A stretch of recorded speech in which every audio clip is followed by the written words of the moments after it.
apesar dele... Eu acho engraçado e muito legal pensar da seguinte forma: ele diz em um determinado momento para o Sisko que ele era um escravo bajoriano, um escravo bajoriano dos cardassianos.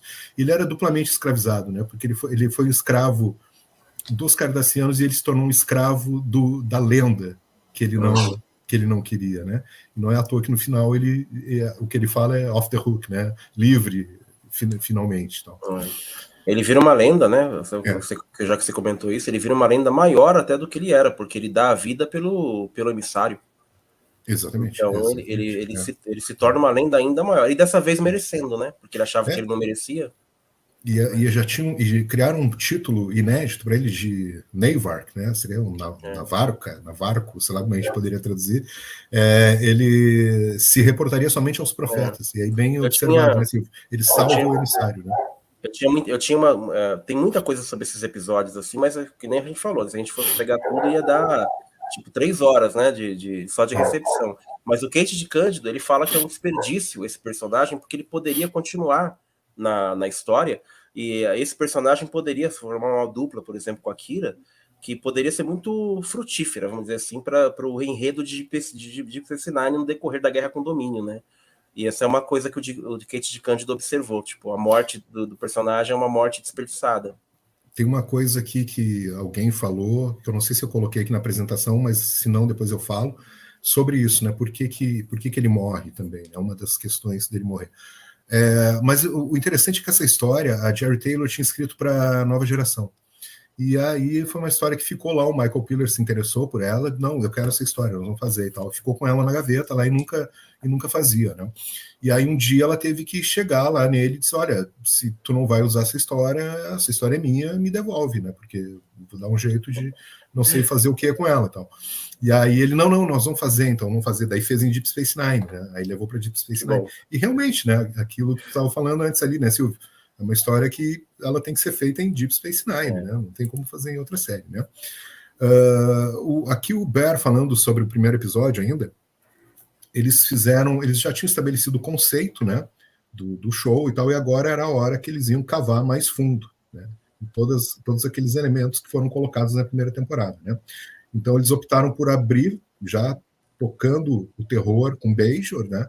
E a estação, e também todos os relacionamentos ali que acontecem, né, nesse meio de campo, né? E fazer um show de 3 horas, né? E ele diz assim, não somos nada senão ousados e estúpidos, né? Porque foi um grande responsabilidade. Risco, né? Uma grande responsabilidade, né? Não se furtaram essa responsabilidade. O que ele fala mais aqui? Ele queria daí transformar o herói que a Taylor tinha pensado de um herói relutante, né, mais um herói equivocado.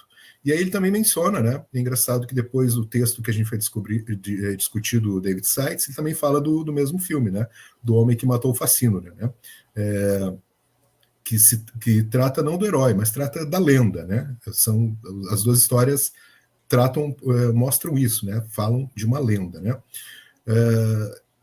E aqui ele trouxe que o segundo ato, né, que é a parte 2, né, do The Circle, né, uma combinação vencedora de intriga política, esquemas maquiavélicos, farsa no estilo da Broadway e até mesmo uma pitada de sexo. É verdade, há um soft porn ali com a Kira e o Vedek Bareil, né, que ali naquela visão da Kira e tal. A parte 2 foi a coisa boa, ele diz, né, a coisa política que abrange muitos níveis e tem muito caráter.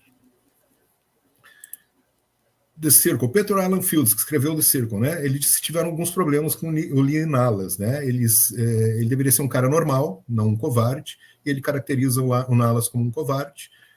Não sei se chegaria a ser um covarde, né? Mas eu não acho. Não é um exemplo de coragem, claro, mas eu acho que ele é normal, né? É um cara normal, lutou algumas batalhas, e quando chega o terceiro episódio, esse cara se levantava. Mas por várias razões ele nunca mudou de tom. Ele era um cara legal na parte 1, parte 2, parte 3. Não havia nenhum arco no personagem. É a opinião do próprio autor aí da história, né?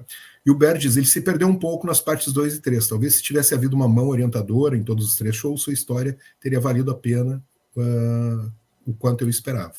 Então eles fazem críticas aí a como ficou o resultado final do Linalas, né? O Baer vê o início da trilogia, né, como lá o homem que matou o Facínora, né?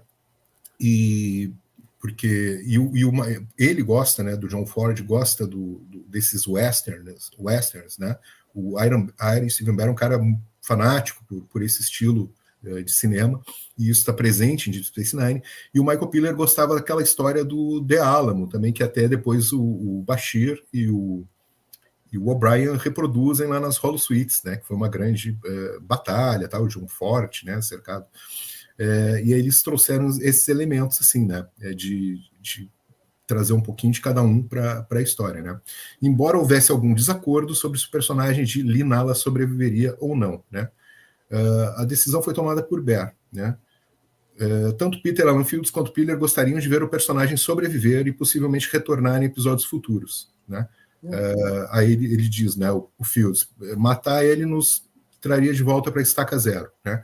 Por que passar por 3 episódios com esse cara e depois deixá-lo morrer? Você está de volta como se ele nunca tivesse estado por perto.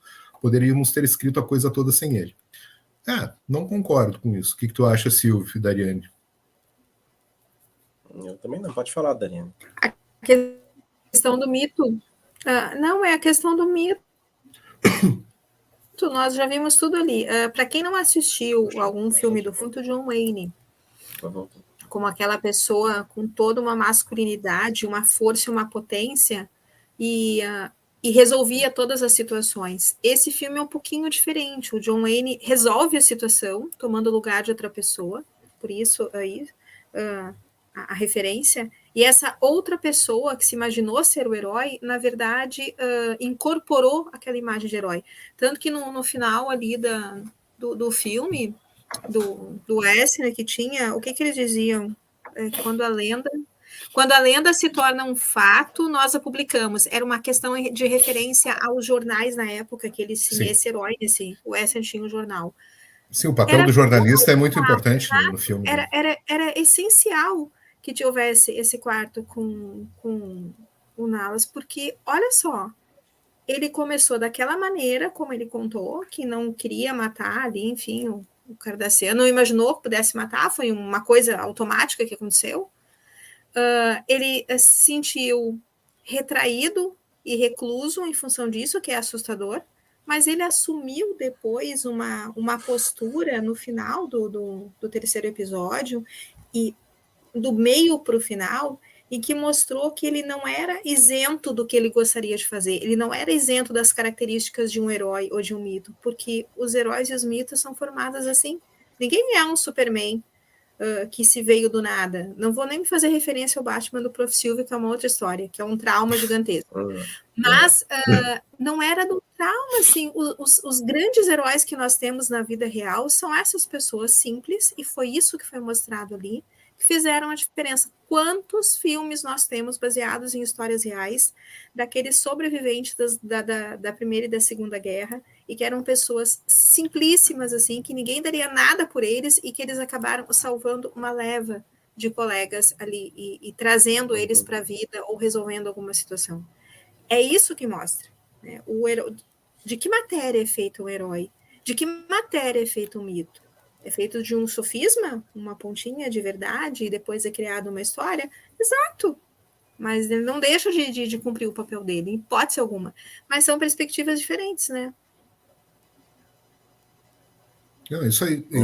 E eu acho que é fundamental para a história que ele morra, na minha visão, porque como já se trata, toda a história trata dessa questão do mito, né, da lenda do mito político que ele se tornou, eu acredito que se ele não morresse, isso seria... Ele simplesmente não tem como viver com isso.